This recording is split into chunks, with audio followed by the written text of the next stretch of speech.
Welcome to This Just In, the show bringing you the latest advancements in healthcare, strategy, innovation, and public policy.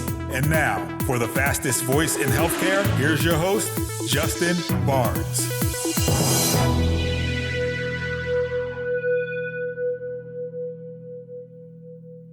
Thank you for tuning in, and welcome to This Just In. I'm your host, Justin Barnes. In these segments, I'll bring you the latest advancements in healthcare, strategy, innovation, and public policy. As always, we're broadcasting from the This Just In studios on the Business Radio X network, as well as the Healthcare Now radio network.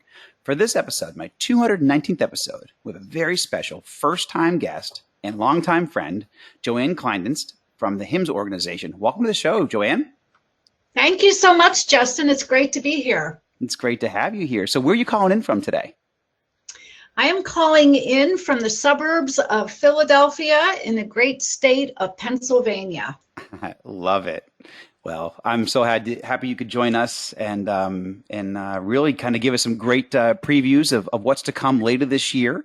And before we dive into all of that with our industry, so where did you grow up? I mean, I've known you for, I'm probably close to 15 years or so now personally, but where did you grow up for my audience and where'd you go to college, all that good stuff? Sure. I grew up in central Pennsylvania. So Pennsylvania is known to have Philadelphia on the east and Pittsburgh on the west, and then there's cornfields in the middle. So I grew up 50 miles north of Harrisburg in a town called Sunbury, Pennsylvania. I started working at Geisinger Medical Center in Danville, Pennsylvania. And from there, I was married and then moved to the Philadelphia area and have been here ever since. Fantastic. Yeah, I actually have a very close family that's in New Columbia, Pennsylvania. Is that far from where you were? No, that's very close to where we were, yes. Mm-hmm. I thought, yeah. Very cool. So how'd you get a start in healthcare or health IT? Sure. So I was a student at Westchester University in Westchester, Pennsylvania, and the personal computer was just being released. And I had an opportunity to work with one of my business professors because I was a business major.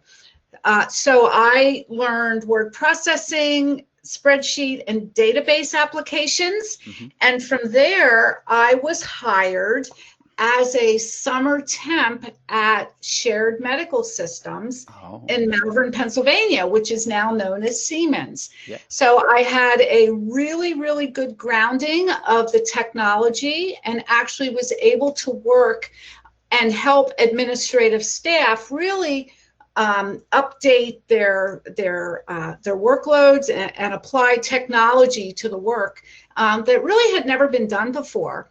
So I went on to graduate. I earned a Bachelor of Science in Business Management and then was hired by Doylestown Hospital in Doylestown, Pennsylvania. And I was hired in the role, once again, this time to help administrative staff really transform their processes. So I believe there were 20 PCs in the entire organization at the time. So I just really made a career out of, helping staff really adapt to technology. And it was from that point that I was in the information technology department, and the organization was embarking on a major system implementation. And I was the most technical in the department, so I began writing reports and doing scripts and things of that nature from a healthcare IT perspective.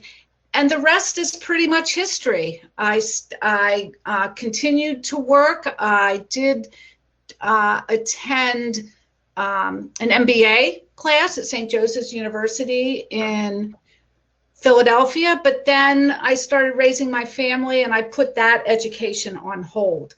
Fast forward my time with HIMSS, I completed a graduate degree in a master's of adult education, and I'm still involved in health information and technology, but from another aspect. Sure. So how did you get involved with HIMSS? Well, I actually just celebrated my 30th year as a life fellow with HIMSS. Wow. And I mean, just like that, 30 years has gone by. Mm-hmm. But HIMSS was my professional society while at Doylestown Hospital. And I really leveraged the education and the networking that I received. So this upcoming conference, HIMSS21 Global Conference and Exhibition, will be my 27th conference consecutively that I have attended. And it just, I got involved. Not only was I a member, but I also was a volunteer. And the differentiator was I was an engaged member who volunteered. Sure. So I served on various committees. I worked with lots of folks and really grew and nurtured my career. And incidentally, one of those folks on the HIMSS staff now reports to me that I worked with some 15 or 17 years ago. So pretty interesting. I love it, and I couldn't agree more with everything you said just regarding HIMSS and some of the professional development. Actually, I think this would be my 22nd year, not in a row. I think I had 2 years where I did not go in the early 2000s, but other than that, I've been at every single HIMSS for this would be my 22nd HIMSS. So fabulous. Well, thank you for that. Thank you for your support. You got it. Oh, there's not a single better engagement in healthcare and healthcare technology than HIMSS as a central nervous system to our industry. So I have a lot of great things I've said on even previous shows where, my strong affinity for HIMSS. I wouldn't be where I am today in healthcare and health IT and digital health if it wasn't for HIMSS. All the professional development that I went through. I'm a HIMSS fellow. I have been for almost 10 years now. And it's, been tremendous for my career. It's just been like you're the vice president of professional development, but the professional development that I personally received and just not only personal education, but also collaboration with the industry. So you learn directly from HIMSS, but you also learn from all your peers and, friends at HIMSS and all those work groups and all those committees and so forth and the boards that are under the HIMSS umbrella and the HIMSS family. They are phenomenal for learning. And if you truly take that in, you can truly thrive. And so, I'm a strong advocate for HIMSS. And very excited to talk about HIMSS21 Global Conference because it's coming up soon, and I know there's a lot of exciting things to jump into there. So thank you for that. Sure.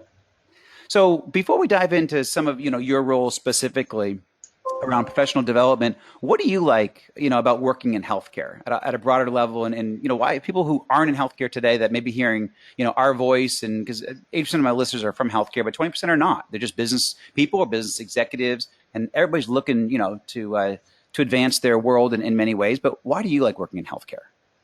I really enjoy healthcare for many reasons. It's a great industry. And I joined the healthcare industry when it wasn't cool to be in a healthcare industry. And I recall one person saying to me, you know what, you can make a lot more money over here in this industry over here instead of healthcare. But there was always a sense of family. In a small community hospital such as Doylestown, it was about 200 beds. There were, upwards of 60 departments, and working in IT, you got to know people and you got to connect with people. And whether I'm in a hospital setting or in my role at HIMSS, I know whatever I do will in some way positively affect the care that's delivered at the patient bedside.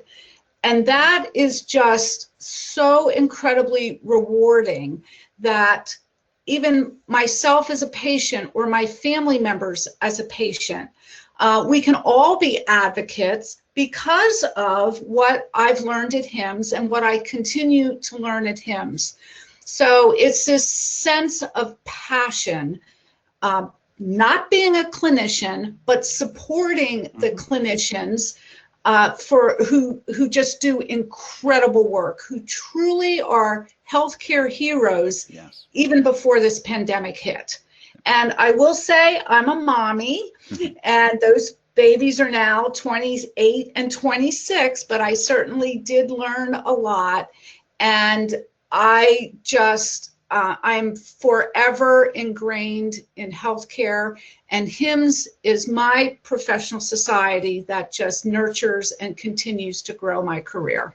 Yeah, I couldn't have said it better myself. I completely agree. I mean, HIMSS has been my outlet. It's my single source for education, really at a holistic, standpoint for the industry. Again, for healthcare, health IT, digital health. You can get anything you want. One thing I have to say about HIMSS is everything you want HIMSS to be, it can be. There's nothing that HIMSS cannot give you that you're going to seek. So if you seek it, there will be an answer. There will be a solution. There will be collaborators. There will be, great experts to turn to. That's one thing I've found over the past 25 years of engaging with HIMSS, is that anything that I need, any problem I'm trying to solve, I can go to HIMSS. If it's not HIMSS actual organization, there's a collaboration with HIMSS, or there's an executive within my peer group within the HIMSS organization, or HIMSS, within the family of HIMSS.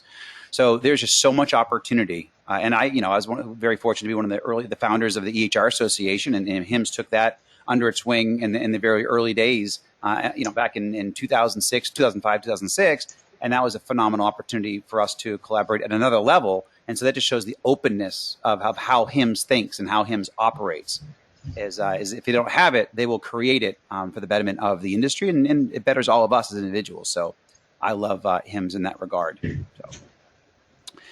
And for those just tuning in, we're speaking with JoAnn Klinedinst, Vice President of Professional Development at HIMSS. So let's dive into the professional development component. Why is that something that all professionals in health should be thinking about? Great question.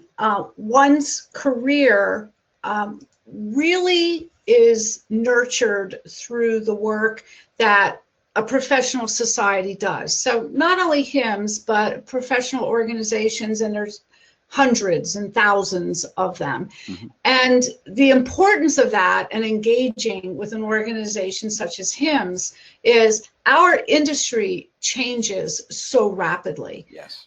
It's just absolutely incredible to me to the amount of information, the speed with which technology changes, and then add a pandemic on top of that. Right. And there's just always something to learn about. There's always something to learn from someone else, and there's always something that you can teach others. So my unofficial hashtag is #ProfDev for life, or professional development for life, because this is just an ever evolving, ever changing industry.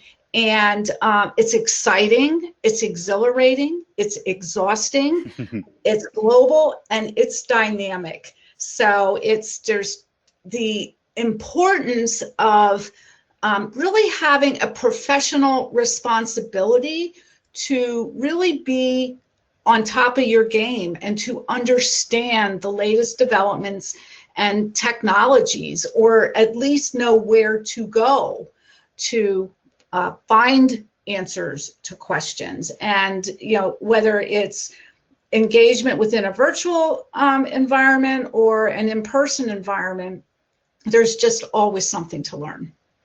Yeah, ironically, just serendipitously, I sent a note out. I sent on the board of a company, a fast-growing digital health company, and I literally, put a challenge out to the entire leadership team to say, what do you do on a daily, weekly, and monthly basis to hone your craft? Exactly what you're talking about is around professional development, because it's, and I challenging them in a positive way, because they're all great at what they do, but we all can get better. We all need to get better every single day. We owe it to our companies. We also owe it to our families. We're providers for our families, and we need to give them the very best. And that means giving our very best at work as people who build companies and serve.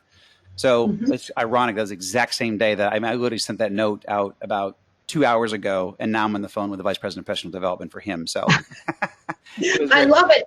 And let me also say, Justin, that one is just never too young or never too old to learn. And I thought I earned my last professional certification, but no, I just recently earned a certified professional in talent development, because that's what I do from a professional development perspective.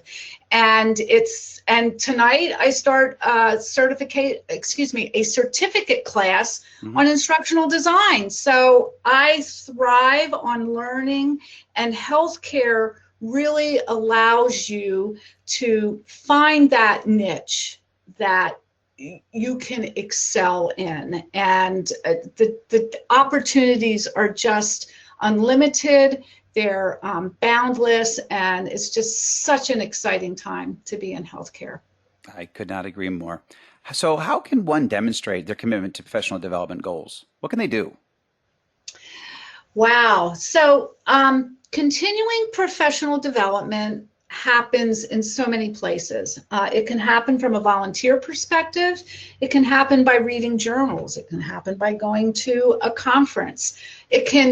The extension of all of those can also be demonstrated through earning a professional certification, earning a certificate of completion. All of these things relate to continuing professional development. And it's even reading a journal article and taking a test to ensure that the knowledge has been transferred to you.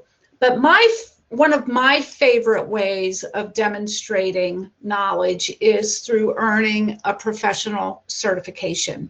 And you do that, not only do you have to apply and document most of the times what you've done, you need to prepare, and you need to be diligent, and you need to have a plan, and you need to have structure. So these are all things that really encompass a healthcare information and technology professional. And then once you apply, you prepare, you strategize on how you're going to sit for an exam, and then the day comes, you sit for the exam, and you either pass or you fail. And I've failed a fair number of exams, and then I got right back in. That's right. I continued to study, and I went back and I passed. And that is the tenacity that I show, and so many of my colleagues, both in HIMSS and outside of HIMSS, show as well. And by earning that professional certification, then you need to maintain that professional certification. So you're continuing to learn. Mm-hmm. And oh, by the way, when you maintain that credential, you're finding new things. I just recertified for my PMP credential, and I was listening to a LinkedIn session with Chris Croft, who approached network diagramming in a very fun way. And he approached it as preparing for his daughter's wedding. And why would you pick the venue when you don't know what your budget is? So great applicability, and that's why I like professional certifications and feel that they really add to one's professional competency. I love it. That's excellent. So let me ask you a question specifically on professional education and development. So is there an area that we can go within the HIMSS website? I don't mean to put you on the spot for a URL, but you got me thinking here just around, is there an area we can go to see all the different classes? Because I think of different vice presidents that I have in the company, and even, C-suite executives. I would like them to take in some of these individual courses. How do I access that? Yeah, we have a resources page, and it's a fabulous resource in and of itself, because you have webinars that are occurring not only within the HIMSS or the HIMSS corporate world, if you will, but our chapters are connected. There's a lot of great content going on with our chapters domestically and our communities globally. There's also a lot of really good thought leadership, and that is my go-to dashboard, if you will, at the moment. So we have the resources as far as virtual conferences that are occurring. We also have a bookstore. We have a real long time collaboration with Taylor and Francis. And my senior editor, we joke, because my speakers become her authors, and her authors become my speakers. Exactly. And that certainly is true in many cases. So the HIMSS.org resource page is where you want to go for that information. Love it. So in the final few minutes of the show, I'd love to dive into the global annual conference coming up. So can you tell us a little bit more about, some of what's going to be hot out there, or some of the topics and some of what you're excited for? Sure. I get this question asked a lot. JoAnn, what are your favorite sessions? And I will tell you, it is so difficult for me to pick because we have so much really good content. And I work along with our hundreds of volunteers in curating that content. Yes.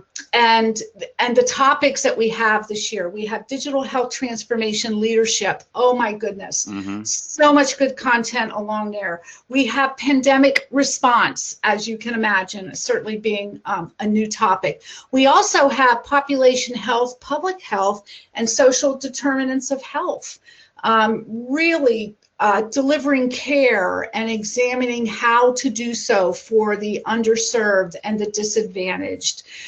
We have topics that you would expect to see, data and analytics and change management, but also cyber. Oh my goodness, cyber information security and privacy. We have one heck of a lineup as far as that topic is concerned.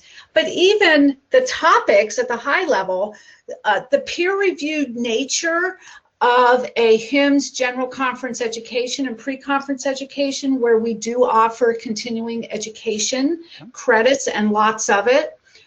Our sessions are peer-reviewed to ensure that they are structured appropriately, that the title supports a summary description, those two aspects support the learning objectives, and those three aspects support the session details. These things all work in tandem, and some do it really well, are able to structure a proposal really well, and others are not able to do it, to structure a proposal so well. But at the end of the day, I like to personally quote Edward Tufte, who says, content is king. Yes. And it truly is, because we strive for excellence. I demand excellence of myself, my staff, my team, my volunteers, and we may not always get it right, but we certainly try, so that when you go to listen to a session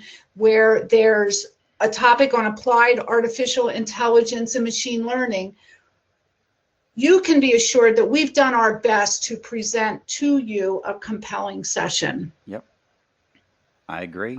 I think one of your last speakers on that was John Halamka, and he was just on my show. Yes, he sure is. Yes, he is. I love it. That's great. What are some? Can you mention some of those speakers that you have for 21? Well, I will tell you, there's about 350 of them at the moment, and 350. Let's see. Yep, John Halamka, he's one of them. Beautiful. We also have Michael Rogers, the former NSA director in the Obama administration. Yeah. We have just dozens and dozens of speakers that I can name organizations. We have some representatives from Geisinger. We have representatives from the VA. And if you could visually see my office, you'd see I have a huge matrix where I stand and study not only the topics and the speakers, but to ensure that we don't have conflicts with the content that we do present, because as you all know, governance is a topic that can show up in health information exchange, or it can show up in patient engagement and consumer satisfaction.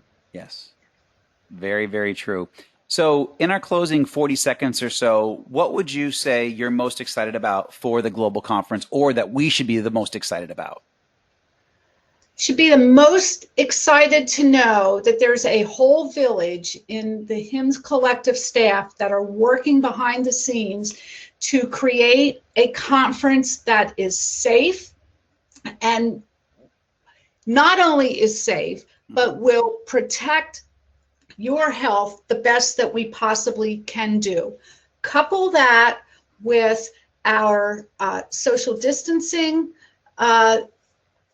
items that we're putting in place and our guidelines, all these things, so you can feel safe coming to a HIMSS21 global conference. And in doing so, you have an opportunity to change the world is in whatever manner that you would like to, with the incredible content that you'll find in an education session, in an exhibition floor session, as well as in networking. This is the place to be, and we can't wait to welcome you to HIMSS21. I love it, JoAnn. That's fantastic. And I think just to give it a plug, it's going to be August 8th through the 12th timeframe in Las Vegas. Is that correct? August 9th through the 13th. Okay, excellent. 1 day off, yes. I think, yes, perfect. Well, JoAnn, thank you so much for joining us. This was a great show. I forgot how amazing you are, and the content that you cover is so spot on for our industry, not only for our industry, but also us personally. So thank you for joining us today. And Justin, thank you as well for this opportunity. You got it. And I know I will see you in Las Vegas in August.